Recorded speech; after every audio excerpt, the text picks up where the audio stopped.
Star Trek time.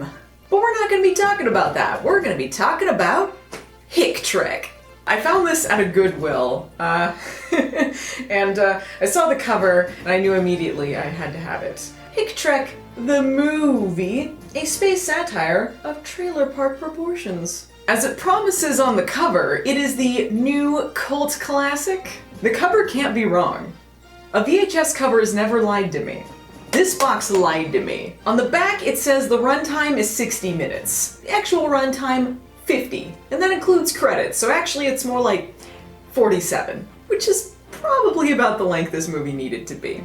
So basically, in the 80s, a bunch of nerds got together and decided to make this movie. Previously seen only at national sci-fi conventions. So, Star Trek conventions. It was shot on Super 8 sometime in the 80s, and then showed at the conventions after that, and then released on home video in 1999, with some rescoring and some new special effects and things to kind of zhuzh it up a little bit. I heard somehow this made it to Netflix.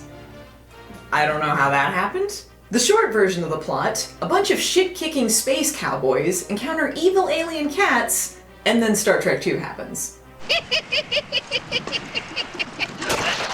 Watch out, guys. This is the kind of humor you're in for. Alright, the captain is named Captain Jerk. There's Mr. Schlock, Horns, McBoy, Scotchy, Suyu, Chekhov, spelled differently. Their names don't really have anything to do with their personality traits, so you're just gonna have to find replacing one word with another funny. This Star Trek ship is more like a TARDIS. Giant rooms everywhere, no attempts to plausibly make this believable as a spaceship. They got hallways with exit signs, a fireplace in there, no attempts to disguise anything. Get the hell out of my chair! It's nice to know that living room spaceships were a thing way before To Boldly Flee, which, as we all know, was the cutting edge of comedy. We have a saboteur on board. A tiger? Not a saber tooth, you idiot! What What they lack in the set, though, they make up for with their special effects extravaganza.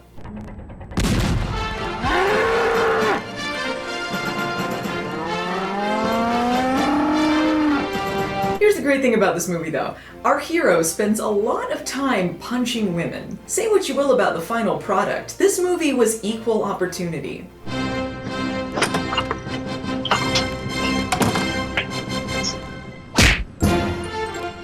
I don't even really know why that one happened. One of the space cats infiltrates the ship, but she looks like a woman, and they never really explain why she can do that. She's the only one that appears to have that ability. During the fight with the Catwoman on the evil space cat planet, Captain Jerk falls into a river and his clothes just explode, I guess. His pants are ripped right up there. Like, there is some full-on cheek action going on in this. If you love the violence against women, you will absolutely love the violence against cats, because that makes up the other 40% of this. Oh, shit!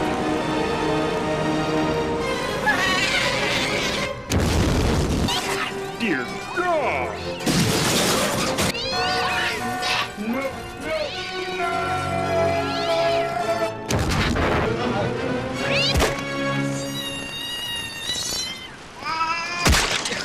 Was that cat just a giant blood bag? But I guess Captain Jerk was one too, because as soon as he hits his head, I felt like I was in one of those 90s Gushers commercials. Watermelon flavor bursting with watermelon juice inside. Fruit filling everywhere. Fantastically ridiculous.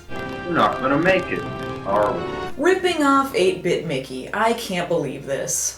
In case you had any misconceptions at this point in the review, this film is not above gross-out humor. You're gonna see cat piss, turds, and some good old-fashioned fart jokes. I don't want people thinking I'm just like the fart joke lady. Like, look, not every fart joke is equal, okay? But there's just something about an oddly timed fart joke. Just something about, like, just completely out of place. I don't know why, it just kills me.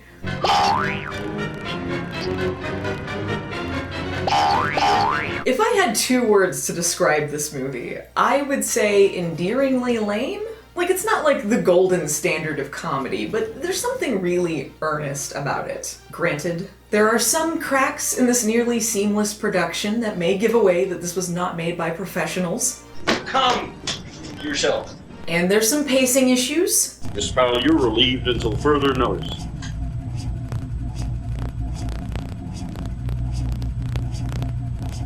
Some of which honestly make it funnier than it would be otherwise. But there is some charm to the time period, there's some nostalgia to it, there's a great enthusiasm from the people involved that make you want to root for them. But the way that this was shot and put together from that time is honestly pretty impressive for an amateur production. And there honestly were some lines that I really laughed at.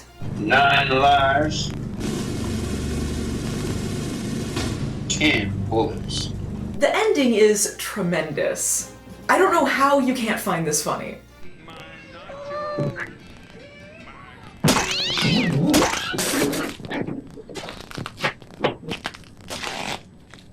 Thanks, Rich.